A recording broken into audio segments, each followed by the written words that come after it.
খবর বাংলা।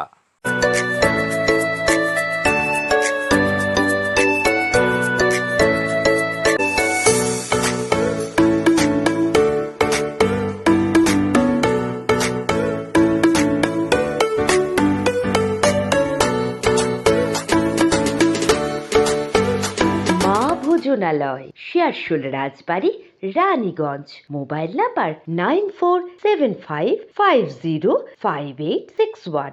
2009 সালের দক্ষিণ চব্বিশ পরগনার অবশিষ্ট চাকরি প্রার্থীদের নিয়োগের দাবিতে প্রাইমারি বোর্ডের চেয়ারম্যানের কাছে ডেপুটেশন।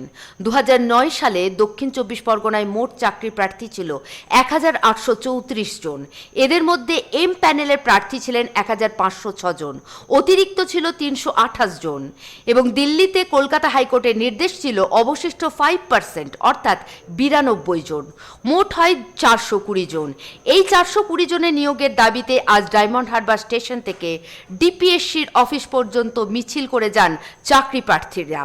তাদের দাবি, এই 420 জন চাকরি প্রার্থীকে অবিলম্বে নিয়োগ করুন সরকার।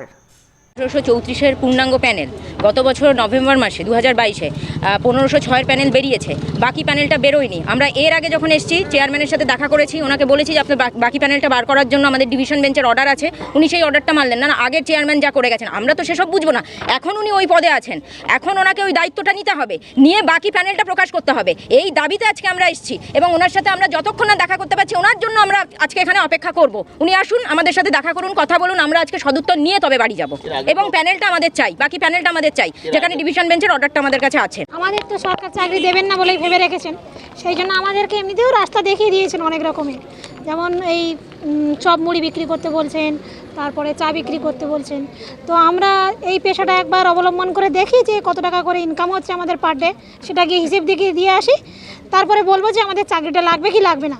তাতে যদি মনে হয় যে হ্যাঁ এতে হয়ে যাচ্ছে আমাদের, তার আমাদের আর চাকরি লাগবেই না, সেটা তো বলে দিচ্ছেন। 2009 সাউথ চব্বিশ পরগনা আমাদের জীবন থেকে 15টা বছর কেড়ে নেওয়া হলো। এখনও পর্যন্ত ডিপিএসসির দেওয়ালে কোনো লিস্ট নেই, সার্ভারে কোনো কপি নেই। আমাদের রোল নাম্বারে আমরা পাস করেছি কিনা জানতে পারছি না, অথচ স্কুলে গেছে জয়েন করেছে 1506 জন। ডিভিশন বেঞ্চের অর্ডার মানা হয়নি, হাইকোর্টের অর্ডার অমান্য করেছেন আমাদের চেয়ারম্যান। এখনও পর্যন্ত 1834 জনের পূর্ণাঙ্গ প্যানেল দেওয়ালে টাঙানো হয়নি। 622 জন নন জয়নিং লিস্ট আমরা এখনও দেখতে পাইনি, যারা জয়েন করেনি। কারা কোন স্কুলে গেছে সেই লিস্টও দেওয়ালে দেওয়া হয়নি।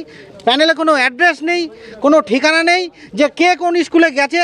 বাংলাদেশের ছেলে এসে এখানে স্কুলে জয়েন করেছে না মালদার ছেলে এসে এখানে স্কুলে জয়েন করেছে। সুতরাং প্যানেলে যে বেনিয়ম হয়েছে, এখনও পর্যন্ত ডিভিশন বেঞ্চের অর্ডার মানেননি চেয়ারম্যান। যতবার আসি উনি যে কোনো ভুংভাং বুঝিয়ে ছেড়ে দেন, মিথ্যে অজুহাত দেখিয়ে। আমরা আজকে সলিউশন চাই, যতক্ষণ না আসবেন আমরা এখানে থাকবো। পুলিশ প্রশাসন আমাদের সহযোগিতা করে ওনাদের সাথে দেখা করানোর চেষ্টা করবেন, কিন্তু যদি ওনারা কোনো সদুত্তর দিতে না পারেন বা দেয়ালে প্যানেল না দেন, আমরা এখান থেকে চেয়ারম্যানের এগেনস্টে, এখানে ডায়মন্ড হারবার থানা, সেখানে চেয়ারম্যানের এগেনস্টে আমরা এফআইআর লঞ্চ করব। অরিজিৎ মণ্ডলের রিপোর্ট, খবর বাংলা, দক্ষিণ চব্বিশ পরগনা।